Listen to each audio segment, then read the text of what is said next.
Welcome to this video titled 144,000, which is the number given in the Bible as the number of people who will be saved or redeemed when the Christ returns. If you're worried that you'll be left behind when the Christ returns, you may be greatly relieved when you find out the real meaning of this number. Please come along for our adventure in learning. Where did this number of just 144,000 people who would be saved in the end times come from? The answer from the book of Revelation in chapter 7 verses 2 to 4 and in chapter 14 verses 1 to 3. There's two mentions in those three verses. And then there's a curious case of the number 144, not 144,000, but just 144. That's in the book of Revelation chapter 21 verse 17. Doesn't that seem a little odd to you that the 144 are common to all these verses? That will be explained too in this video. And again, this video will relieve your mind about whether you'll be left behind or not, but you have to watch it to find out. Here's a table of contents to clue you in how this video is organized so we can track where we are as we progress. Section 1, simply those verses that were just mentioned, we'll review them, where 144,000 being saved and redeemed will be described. Section 2 explores some thoughts about who would and who would not be saved if you take these verses literally. Section 3 explains the number letter systems in 4 languages, that's Greek, Hebrew, Aramaic, and Arabic. Then Section 4 does the math that we need to do to discover hidden meanings. Section 5 reveals who they are and if you can be one of them, one of the 144,000 that is. Now, do not cheat by looking at this section first. You won't fully understand it unless you see the sections before it. The video is not that long. Section 6 provides some information if you wish to investigate further. Section 1 starts with a review of the text of the Bible verses that mention the 144,000 being saved or redeemed by the coming of the Messiah of the latter days, also known as the return of the Christ, or to the Jews, the coming of the Messiah. By the way, in this video, quotations from the Bible will be put in boxes with a yellow background and red borders. So these are some verses we mentioned. Revelation chapter 7 verses 2 through 4 here. Quote, "And I saw another angel ascending from the east, having the seal of the living God.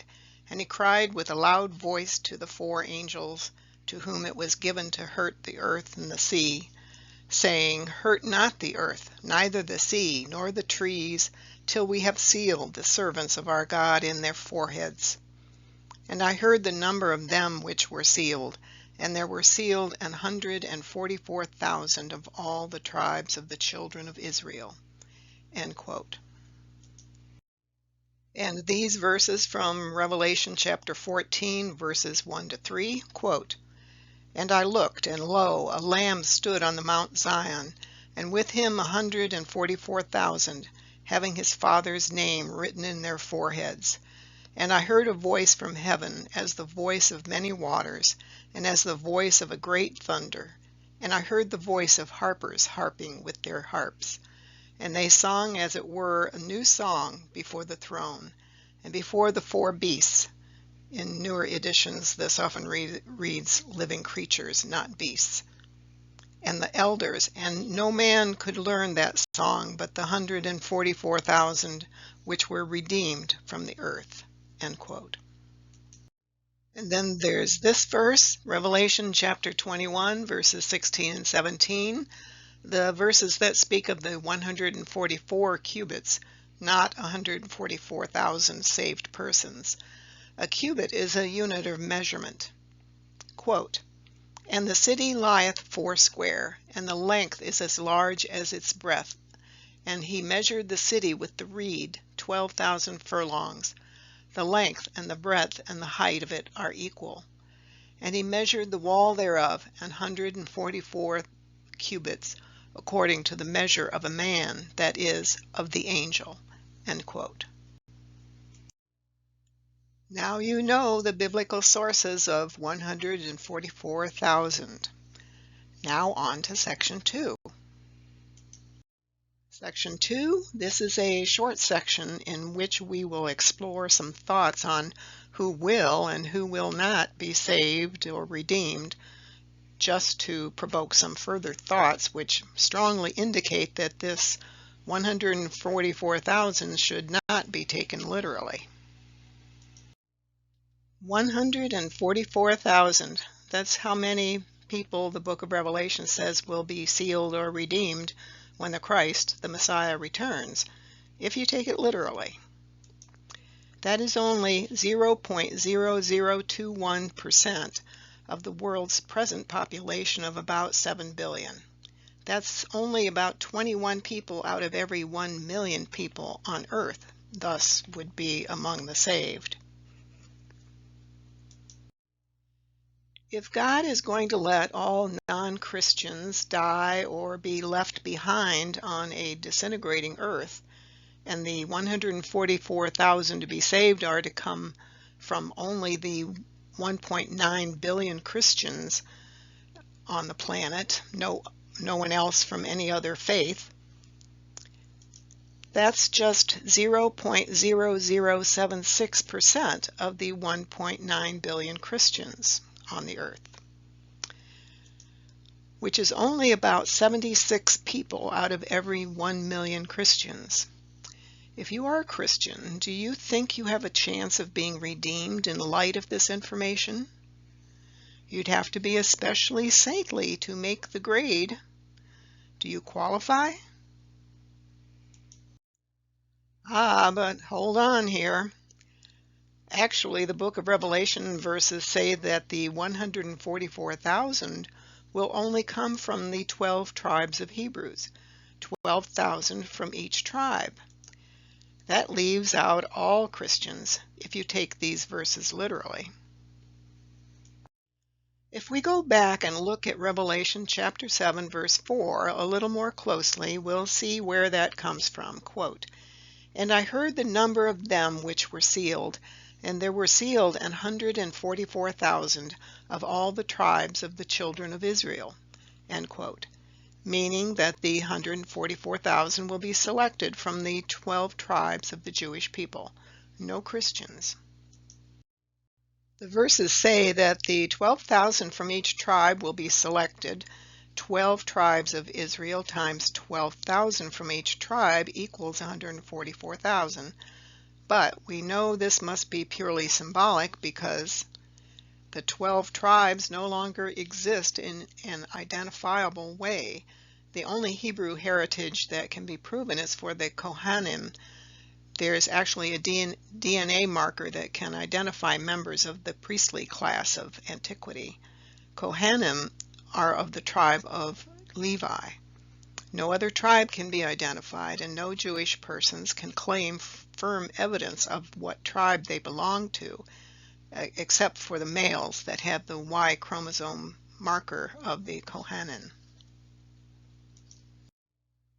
We need to be logical and rational in our quest for the truth. An exact figure of 12,000 from each of the tribes is very arbitrary. What will be the difference between the 12,000th person of tribe X and the 12,001st person?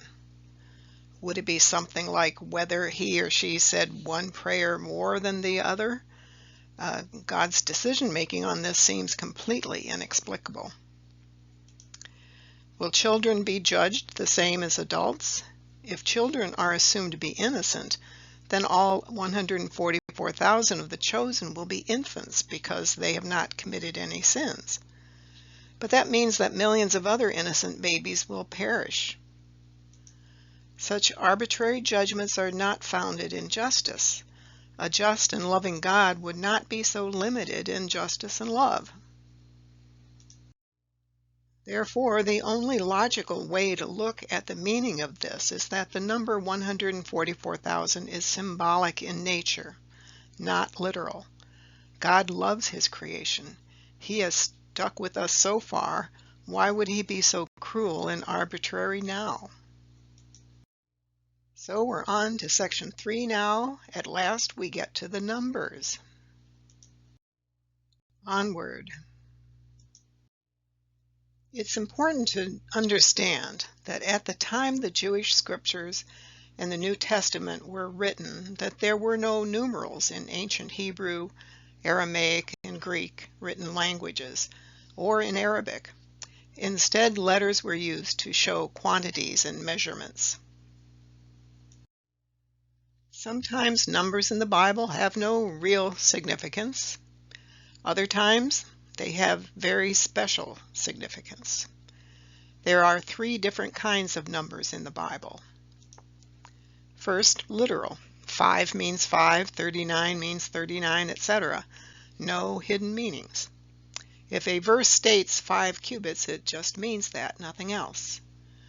But a caution here. Sometimes a list of things having numbers or quantities may mean something else entirely, meaning hidden meanings, which we'll discuss later. Then there's time prophecy numbers. A day in prophecy equals 1 earthly year, and 1 week in a prophecy means 7 prophecy days, which equals 7 earthly years, and many other time prophecy meanings.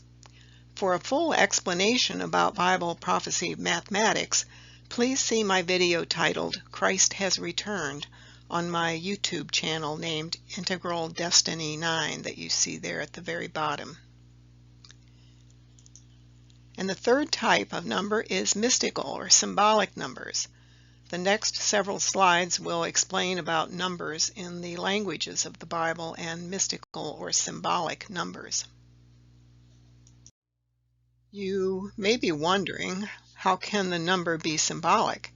And then how do you find out what the symbol means? It goes back to letter number mysticism in the Bible. This number system is interwoven into many verses of the Old Testament and in the book of Revelation in the New Testament. The mystical letter number system of the Bible is called gematria. The definition of gematria is a Kabbalistic method of interpreting the Hebrew scriptures by computing the numerical value of words, meaning the sum of the number value of each letter in a word. Each letter or character of the Hebrew and Aramaic alphabet has a number meaning too, and that goes for Greek and Arabic too. Numbers may have hidden meanings in the letters, words, or phrases in the Hebrew, Aramaic, and Greek text. The book of Revelation was written in Greek, by the way. Note that number mysticism systems were known before the writing of the Bible, in books written in Hebrew, Aramaic, or Greek, and in the Quran, which was written in Arabic. The hidden meanings in some words or numbers were not devised after the verses were written. So the authors knew the number systems and could hide the meanings within the verses using these systems. In addition to Hebrew and Aramaic, as I mentioned, that the Koine Greek and the Arabic also have the letter number system. In Arabic, it's called the Abjad system. Before we get into the letter number systems, the word transliteration needs to be defined. I'll do that by comparing what transliteration is as opposed to translation of a language. Transliteration changes the letters or words from one language into the corresponding similar sounding characters of another language in another language's alphabet, so that the person can understand how it sounds. A transliteration does not necessarily tell you the meaning of a word, but it helps you pronounce it. A translation tells you the meaning of a word into another language. For example, the French word fenêtre, translated into English, is the word window. This translation here doesn't generally tell you how to pronounce fenêtre, but only gives the English equivalent word or phrase. To illustrate what transliteration is, here is a word in Greek. Below it is a transliteration showing how to pronounce it in Greek, or at least as close as you can get if you do not speak Greek, and from simply seeing a word on a screen. Many transliterations don't provide the helpful accent marks that you see here. This transliteration is Kiaves. If you understand Greek, please forgive my pronunciation. I do not speak Greek. I think that's probably pretty obvious. Here we see the translation of this modern Greek word into English. Kiaves means thousands in English. That's a translation. Note that the Greek of the book of Revelation is an ancient Greek before there were numeral or number characters. This word is a modern Greek word for thousands, not the word used in the book of Revelation for the amount, thousands. That's some of the background information. Now we'll explain the number values of the letters of some alphabets and how they are applied to the 144,000 in these verses of the book of Revelation. Section 4. The math of gematria. I'm hoping these tables will help illustrate the concepts of gematria, what the numerical values are for the letters of the Koine Greek in row 1, Hebrew and Aramaic languages in row 2, and in Arabic in row 3. The language is in the second column from the left, the title of the language. Then the column to its right is just here in this table to explain what the information is in the columns to its right, headed by the numbers 1 and 2. If we look at the Greek row 1 with the white background, note in the column headed by the number 1 that the Greek alphabet characters are at the top, circled in red. The transliteral pronunciation of the Greek letter is below the circled Greek character for the number 1. This Greek alphabetical character is alpha. It is also the first letter of the Greek alphabet. Its number value is 1. Note that there are 2 characters in the Greek row 1 for each of the indicated number values at the top of the columns. I have provided the upper and lower case characters in the Greek alphabet. There are no upper and case letters in the Hebrew or Arabic, by the way. Again, the transliteral pronunciation is how the other language's alphabetical letter pronunciation sounds to the English-speaking person, how we English-speaking people write the sound of the Greek in our language, English. This means that in Koine Greek, the Greek of the Bible, the Greek of the book of Revelation, I should say, the Greek alphabet character alpha with the symbol circled in red can represent the number 1. Here we have circled the Greek alphabet character that is transliterated as Vita. It is also used in gematria to represent the number 2 in ancient Greek. You may have noticed that I pronounced the second letter as Vita, not Beta. I researched this a bit, and the scientific world still pronounces it Beta or Beta in America and Beta in the United Kingdom.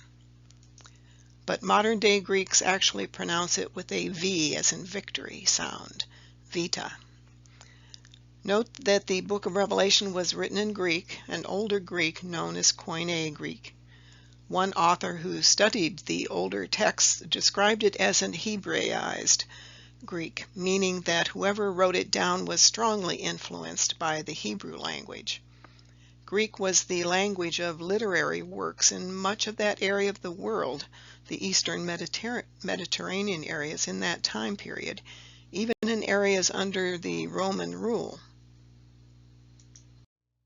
Next, we move down to row 2 to the Hebrew and Aramaic alphabet. You will see the character Aleph circled in red on the right. Aleph in Hebrew and Aramaic is also used to represent the number 1 in those languages. As you can see, it's in the column for the number 1.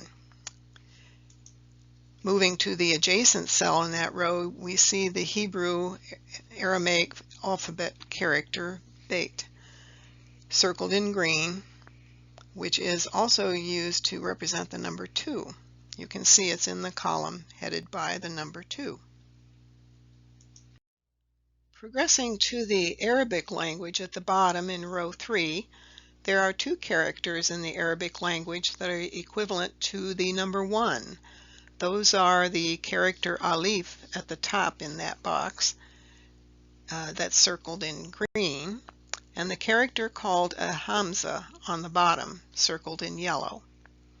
A Hamza is the sign used in Arabic writing to represent the glottal stop, usually written above another letter and shown in English transliterations as an apostrophe. It has the value of 1 in the Abjad letter number system. The number 2 in Arabic, that's row 3 in the Abjad system, is represented by the Arabic alphabetical character transliterated as Be, circled in green on the bottom right. So now you should be better able to understand the tables of other numbers in these languages as represented by the alphabetical characters in their written languages. So here you see the alphabetical letters or characters in those languages that represent the numbers 1 through and including 9 that you see at the heading of each column in the green row at the top. Remember, the alphabetical characters are on the top of each cell or box, and the transliteral pronunciation into English characters is below the character in each box. At this point in the remaining charts, I'm going to assume that you now understand how these charts are set up. Just to point out a few things to help in understanding, circled under the letter 6 in the Greek language row, you see the alphabetical character stigma, which also can be used to mean the number 6. Note that modern Greek no longer uses this character stigma. Then if we look in the Hebrew row to the far right under the column heading 9, we see that the Hebrew character called Tet is used to represent that number 9. The number 4 in Arabic is the character Dal. The number 3 in Hebrew is the character Gimel.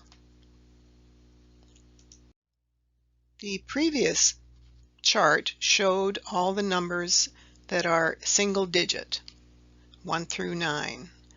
But now we go to the letters that represent the numbers that are in the tens, 10, 20, 30, 40, etc., up to 90 inclusive. If you need to write a number having a tens position, such as the number 56, you would have to write the alphabetical character for the tens position, which would be 50, then write the alphabetical character for the single digit number 6. In Koine Greek, to get to a number 56, you use the character for 50 represented by the character Ni, which looks like a V, victory V to us English speakers. The number 6 is represented by the Greek letter stigma. As shown at the bottom, to write 56 in ancient Greek, it would be what you see there, Ni stigma. We also must have the hundreds position in numbers represented too. Here you see the alphabetical characters in these languages that represent 100, 200, 300, etc. up to 900 inclusive. Then we get to 1,000. Characters for the numbers are just repeated and added together for multiple thousands. Here's an example of the number 856 in the Greek, Hebrew, and Arabic languages as shown here. Greek is omega ni stigma. Hebrew Aramaic is final P, nun, vav. Arabic dad, nun, waw. And just a note here that the Hebrew and Arabic language are written right to left, but that is not the case here. They're actually, I've written them left to right, and they shouldn't be that way. They should be right to left. And this is just an FYI on when numerals did appear. According to Britannica.com, that's the encyclopedia, numerals, quote, originated in India in the 6th or 7th century and were introduced to Europe through the writings of Middle Eastern mathematicians, especially Al-Khwarizmi and Al-Kindi, about the 12th century, end quote. That's the 12th century AD, or Common Era, meaning that numerals only appeared way, way after the Jewish sacred texts and the New Testament were written. Modern-day speakers and writers of Greek use numerals and usually no longer use letters of the alphabet to function as numbers. As mentioned, sometimes there are hidden meanings in the numbers or words through the number values of the letter characters. So if we start with a number, word, or phrase that we want to find the numerical value for, we start by finding the numeral value for each alphabetical character. Then we add the numbers together. Using our previous example of 856, we would then add 8 plus 5 plus 6 to get the number 19. For resultant numbers greater than 1 digit from adding those numbers together, we would reduce the number to a 1-digit number. However, note that in Hebrew some Jewish mystical numbers are 2 digits, such as the number 18 and a few others. Or the number 18 can be further reduced to 1 digit by adding the 1 and the 8 together to arrive at the number 9. This process of reducing multiple digit numbers down to 1 or 2 digits is known as determining the gematrial value or the archetypal value. To further explain what the gematrial value, also known as the literal value, here is an example. We'll find the numerical value of the spiritual title that Jesus called himself in the book of Revelation, meaning the Alpha and the Omega, which means the beginning and the end, because Alpha is the first letter of the Greek alphabet and Omega is the last. The letter Alpha has a number value of 1.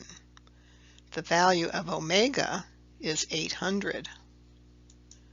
We add them together to get 801. Therefore, the Alpha and Omega has the literal or gematrial value of 801. The archetypal value of a word, phrase, or number is the value obtained by a process called Kabbalistic contraction. This value is obtained by successively adding the numerical components of a number until a single digit is obtained. For example, example A here, we have the number 801.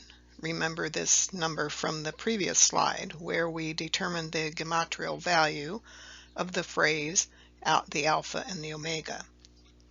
To get the archetypal value of 801, we add its digits together. That's 8 plus 0 plus 1 to arrive at the digit 9. Therefore, 9 is the archetypal value of the Alpha and the Omega. In example B, This is just a random number of 7,637. We perform Kabbalistic contraction by adding the numbers together. That's 7 plus 6 plus 3 plus 7 to get the number 23, which is a two-digit number, so we would do Kabbalistic contraction again of this two-digit number as shown in example C. So the Kabbalistic contraction of the number 23 is 2 plus 3 to equal 5, the archetypal number of the number 7,637 in example B above. The meaning of the number 144,000 is the adding together of all the digits in the number 1 plus 4 plus 4 plus 3 zeros, which comes out to equal 9. The zeros have no value, thus they do not add to the archetypal number of 9. Of course, the Greek text was translated into English, which uses numerals, so the zeros are the numeral translation from the Greek text. Remember this verse that was reviewed at the start of this video, Revelation chapter 21 verses 16 and 17, the verses that speak of 144 cubits, not 144,000 saved persons. A cubit is a unit of measurement, if you recall. And we'll read the quote again. Quote, "And the city lieth foursquare, and the length is as large as the breadth. And he measured the city with the reed, 12,000 furlongs. The length and the breadth and the height of it are equal. And he measured the wall thereof, 144 cubits, according to the measure of a man, that is, of the angel." End quote. Performing the Kabbalistic contraction of the number 144, we arrive at the value of 9, same as with the 144,000. So because the zeros have no value, the important numbers in this was the 144, obviously. But let's go back to verse 17 of what we just read. We need to look at it more closely. It says that the 144 cubits, according to the measure of a man, that is, of the angel. The author of Revelation kind of sneaks that last phrase that you can easily miss. But what does it mean? The verse speaks of getting the measure of a man. What does it mean by getting the measure of a man? It means to ascertain, assess the reality and character of a man. In this case, it is the measure of the angel. 9 is the assessment of the angel. The angel is the Messiah that Jesus is telling John will be coming. Here are those verses again, but notice at the top that it began with mentioning that a city was being measured. But what city? How? Why is this city so important? It is the city mentioned in the same chapter of Revelation, chapter 21, verse 2, quote, "And I, John, saw the holy city, New Jerusalem, coming down from God out of heaven, prepared as a bride adorned for her husband." End quote. But this city is not a city of brick and mortar. The New Jerusalem is not the old city of Jerusalem. This has nothing to do with a material city. It is a spiritual city. The measurements are spiritual, just as the measurement of the man who is an angel. The assessment of the angel is of his spiritual condition. He is the Messiah. The new city of Jerusalem is the new revelation from God brought by the Messiah, the angel, the archangel Michael, actually. And the new city is also considered the new covenant that the Messiah brings. Now we need to discuss the measuring aspect a bit more. I looked for another location in the Bible where measuring is used as a meme or thread in it. I arrived at the book of Ezekiel in my search, and the very last chapter, chapter 48. This chapter is all about measuring, in a rather mind-numbing way, actually. But once it's realized that the chapter is pure gematria at work, makes it suddenly make sense and have a very important purpose to it. Let's review its verses. Ezekiel chapter 48, verse 1, quote, "Now these are the names of the tribes, from the north end to the coast of the way of Hethlon," etc., etc. I'm not going to read all the verses on this page. I've bolded the names of the tribes. There are 6 listed here. Then the other 6 are later on in the chapter. This mention of the 12 tribes is partially the tie-in with the book of Revelation verses. Remember where Revelation stated that 144,000 would come from the 12 tribes of the Hebrews. Continuing. Here Ezekiel begins to get into measurements. They are all highlighted in different colors. That helped me a whole bunch to get them to be able to recognize how many of the 10,000, how many 5 and 20,000 lengths, etc. there were in that chapter. It helped tremendously with the math, and I'll show that math later. I'll just read a bit of this quote, verse 8. "And by the border of Judah, from the east side unto the west side, shall be the offering which ye shall offer of 5 and 20,000 reeds in breadth, and in length as one of the other parts, from the east side unto the west side, and the sanctuary shall be in the midst of it. The oblation that ye shall offer unto the Lord shall be of 5 and 20,000 in length, and of 10,000 in breadth." End quote. It goes on. Note some of the measurements: 25,000, 10,000. Then picking up at verse 11, we have more 25,000 and 10,000 numbers. Also note in the middle it mentions the Levites, the priestly class or tribe. Continuing here with verse 15, we have, starting at the top, 5,000, 25,000, several 4,500 measurements, 4 measurements of 250, a couple more 10,000s, etc. Continuing at verse 19, we have more 25,000 entries. The other words are just fillers of no real value to the gematrial purpose here, or to any particular story as far as I can discover. So the measurements were, to my way of thinking, the whole purpose of this chapter. Going on to verse 23, we have more tribes mentioned. There's 5 more here, and the 6 at the very beginning of the chapter, and the mention of the Levites, so that we have now included all of 12 of the tribes have been mentioned. Then we get to verse 30, where it mentions the city. This is the same city mentioned in the book of Revelation, the city of New Jerusalem, meaning the new revelation or covenant brought by the Messiah.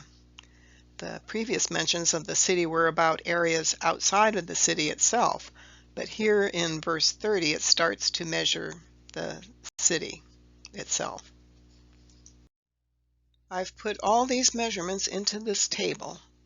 The Bible verse amount, well, first you have the numbered rows on the far left, and then the second column you have the Bible verse amount as written in the King James Version. And then in the second column from the right, you have the actual math, and then the far right column is the totals from that math for each row. For example, the top one is 250. So we go to the right, 250.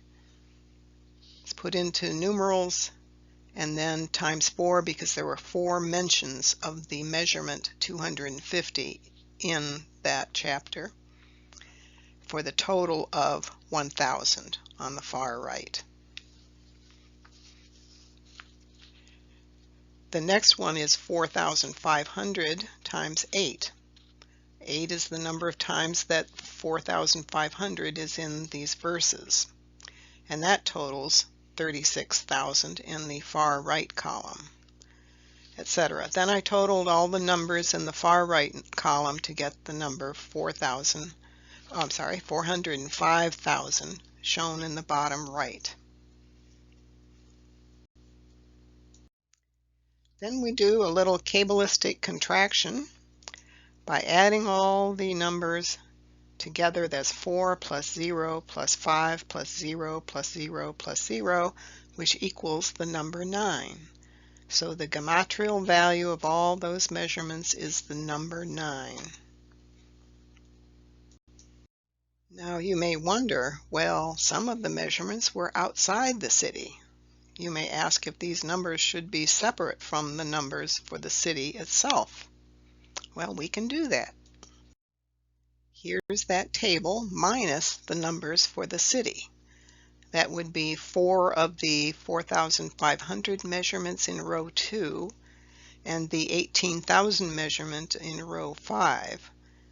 Those were removed, so we're left with just the non-city measurements, the suburbs. Note that the multiplier in the 4,500 row was reduced down to 4 from 8 due to that, because 4 of them were for the city and 4 were for the non-city measurements. Totaling these suburban measurements, we get the number 369,000. Now totaling the numbers for that, we get 3 plus 6 plus 9 plus the 3 zeros to arrive at the number 18. Then further cabalistic contraction, and we get the 1 plus 8 equals 9. So we're all back to 9 again. Funny about that. So for the city measurements, we go back to the verses 30 through 35. And if we notice on there, the north side is a measurement of 4,500. The east, south, and west sides are the same. So the perimeter of the city is 18,000 measures. I'll show you the math shortly. Then notice verse 35 at the bottom, quote, "It was round about 18,000 measures, and the name of the city from that day shall be, the Lord is there," end quote. So that last measurement is also of the perimeter of this city. Okay, so row 2 alone is shown here because it represents the 4,500 measures of each of the 4 sides of the city, which would be 4 sides, east, west, north, and south, and that equals out to be 4,500 times 4, and that means it's 18,000 measures. Then of course the cabalistic contraction of that equals 9.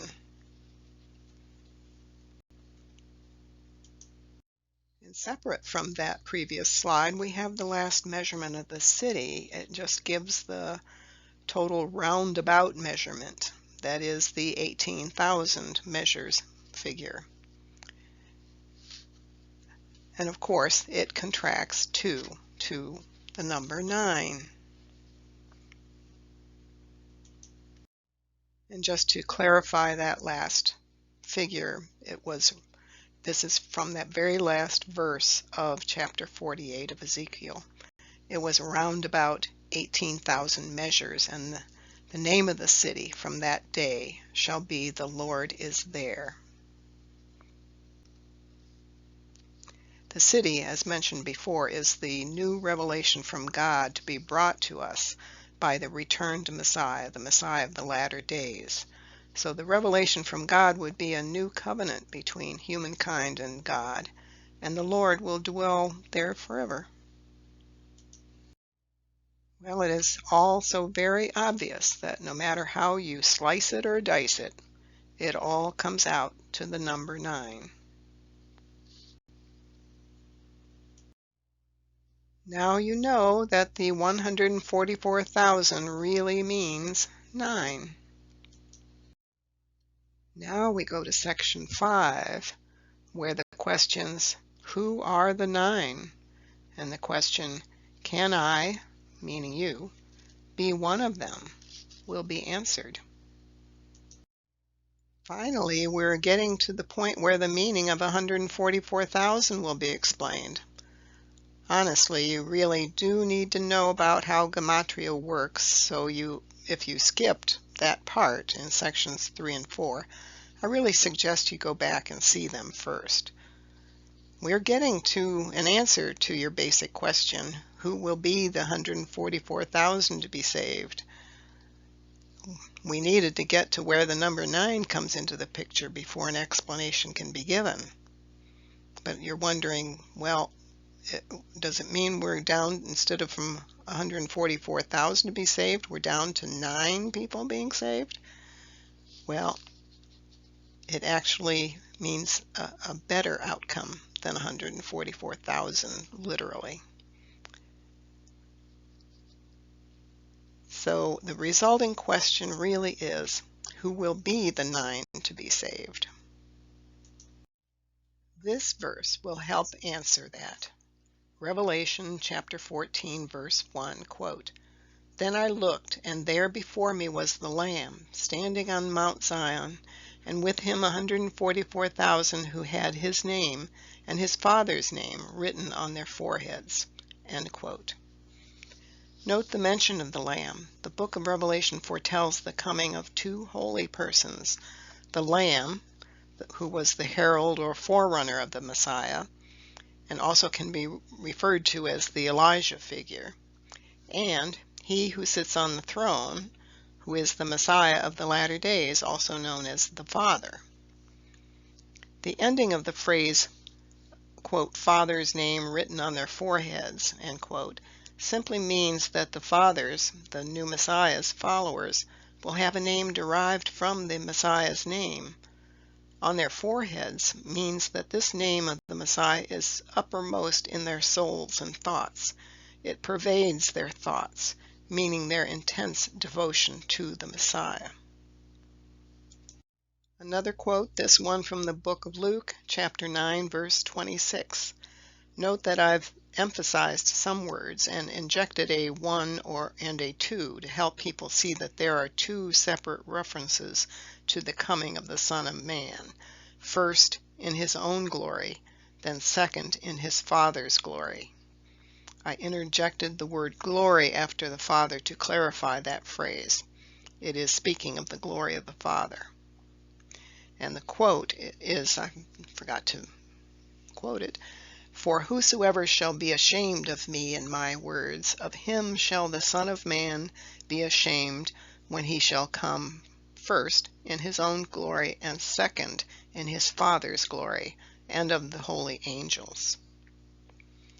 First when he returns in his own glory, and then second afterwards he comes again separately in the glory of the station of the Father. A further explanation of this verse in Luke and how it synchronizes with the book of Revelation is that with the first appearance he would be in his own glory, which means he'd be as the Lamb of the book of Revelation.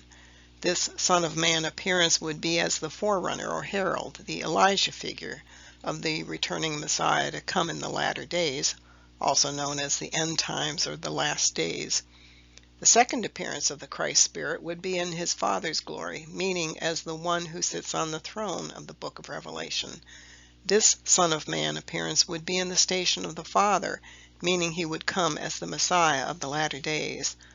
To whittle it down to the basics and to emphasize the points, the Lamb of the book of Revelation is the Elijah figure to the coming Messiah.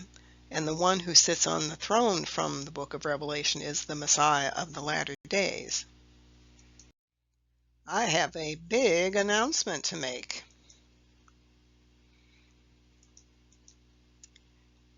The Elijah figure and the Messiah have already appeared. We know who they were and their teachings for the new era. We also know who the 9 are, which means, of course, that we know who the 144,000 are. Again, so it sinks in a little bit more, the Lamb and the one who sits on the throne from the book of Revelation have already made their appearances in the world way back in the 1800s, starting their revelations beginning in 1844. The Lamb or Elijah figure was a man titled the Bab. The Messiah was Baha'u'llah. A little more information follows. Again, the forerunner was the Bab, which means the gate in English. He was born in Shiraz, Persia in 1819 and was killed by a firing squad in 1850 by the Persian army by order of the king or Shah of Persia. The Bab proclaimed his divine identity in the year 1844 in Shiraz, Persia, in the ancient land of Elam, where the Bible states in Jeremiah chapter 49 verse 38 that the Lord would set his throne in the latter days in Elam.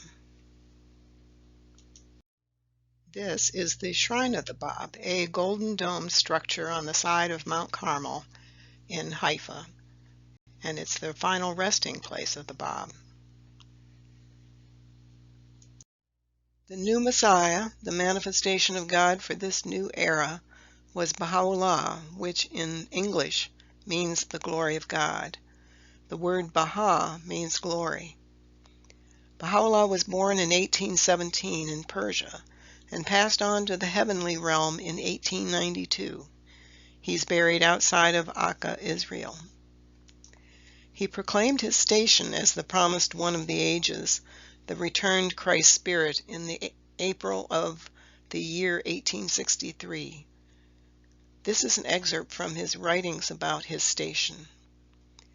Quote, "The great being saith, the tongue of wisdom proclaimeth, He that hath me not is bereft of all things. Turn ye away from all that is on earth, and seek none else but me. I am the sun of wisdom and the ocean of knowledge. I cheer the faint and revive the dead. I am the guiding light that illumineth the way. I am the royal falcon on the arm of the Almighty. I enfold the drooping wings of every broken bird, and start it on its flight." End quote. This is the Shrine of Baha'u'llah, the final resting place of the Messiah for the new era, the returned Christ Spirit. The shrine is located just outside of Akka, Israel. In the case of the name Baha, the Arabic is spelled Be Alif Ha Hamza.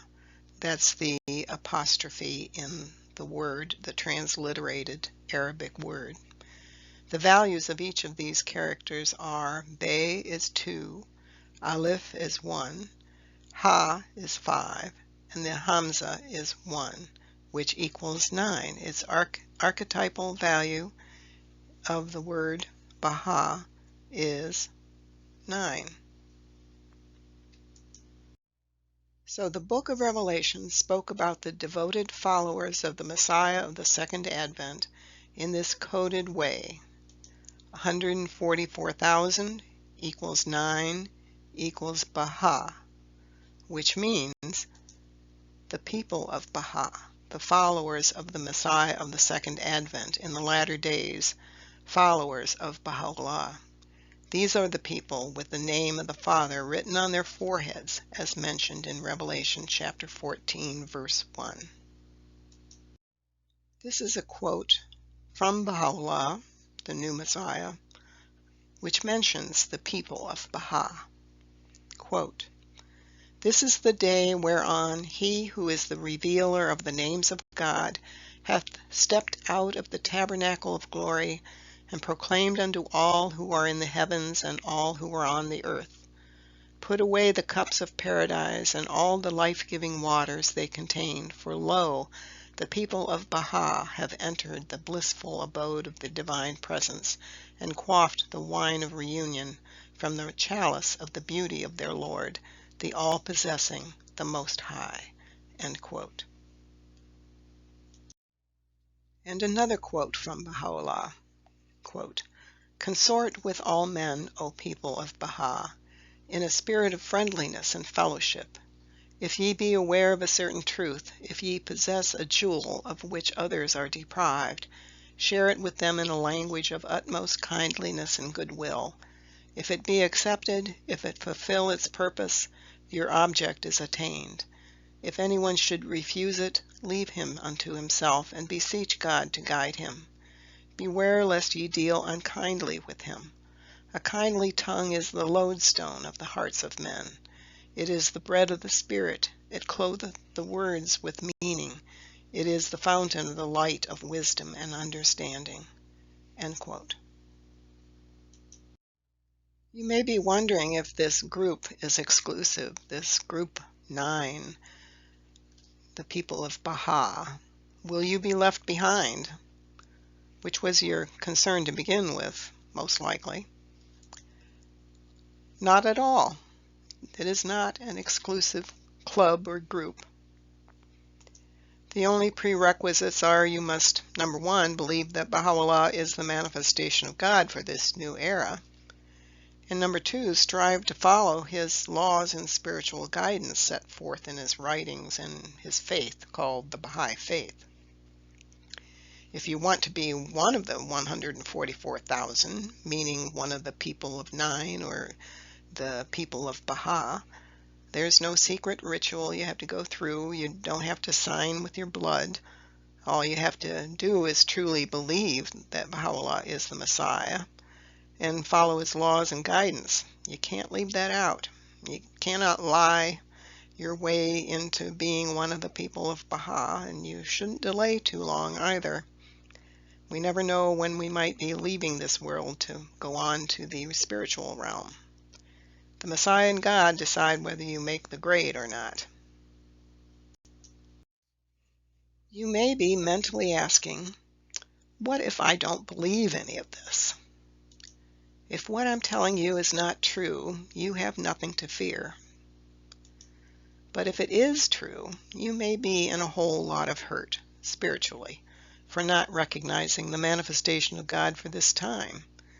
What that means is you really need to investigate the Baha'i faith. That's the only way you'll be able to determine if it's true or not. Jesus said to beware of false prophets. That's true. But he did promise to return. It would not just be false prophets who would come. Jesus also instructed his believers to stay awake, to watch, to investigate. Just a little more background on the number 9 in the Baha'i faith. 9 is a very special mystical number in the Baha'i faith. It is the highest single-digit number and contains all the previous numbers. The 9-pointed star is one of the 3 important symbols in the Baha'i faith. Baha'i artists create many beautiful renditions of the 9-pointed star. Many of us wear jewelry that includes a 9-pointed star. Note that the number 9 has mystical significance to the people of Baha, but it is not magical. Do not confuse mystical with magical. The 2 buildings here are Baha'i temples. The one in the upper right is north of Chicago in the community of Wilmette, Illinois. And the other is the famous Baha'i temple in New Delhi, India, known there as the Lotus Temple because of its intentional resemblance to the lotus blossom. All of our houses of worship have 9 sides, symbolic of recognizing the previous monotheistic faiths. People of all faiths are welcome to our houses of worship to worship the one and only God of all the faiths of the earth. Now that you know the secret of the 144,000, you can learn about God's latest manifestations using the information in the next section, Section 6.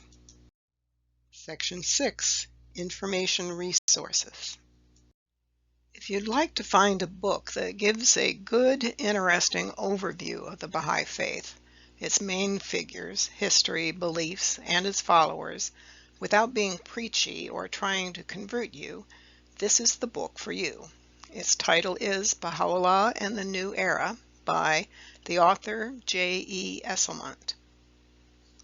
It's available through Amazon.com and probably other online book vendors too. It may even be in your local library or your local independent bookstore. I recommend that you watch this professionally produced 30-minute video on the life of Baha'u'llah and the start of the Baha'i Faith as an introduction. Its title is The Prisoner of Akka. To access this video, go to YouTube and to the channel named Baha'i Vision, as you see at the bottom of the slide, and look for the video by that name, The Prisoner of Akka. You may also just be able to enter the title into the YouTube search box, The Prisoner of Akka, and then look for this exact title.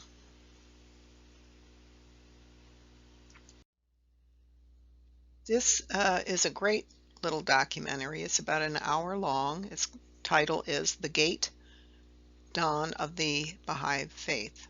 It's a story of the forerunner to the Messiah. It's a story of the Bab, and it's professionally produced, and you can watch it for free on YouTube. Just go to YouTube and put into the search box the channel name, The Gate, that you see in the bottom right, The Gate Film, all one word, The Gate Film, all one word. And in looking around there, you'll see that it's in quite a few different languages, so make sure you choose the right language.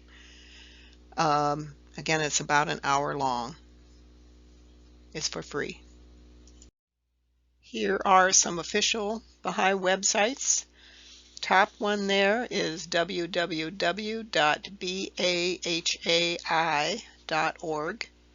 That's the international official website for those seeking information about the Baha'i Faith, and it has a link to the online library of sacred and authoritative texts that are accessible for free. Next is www.bahai.us.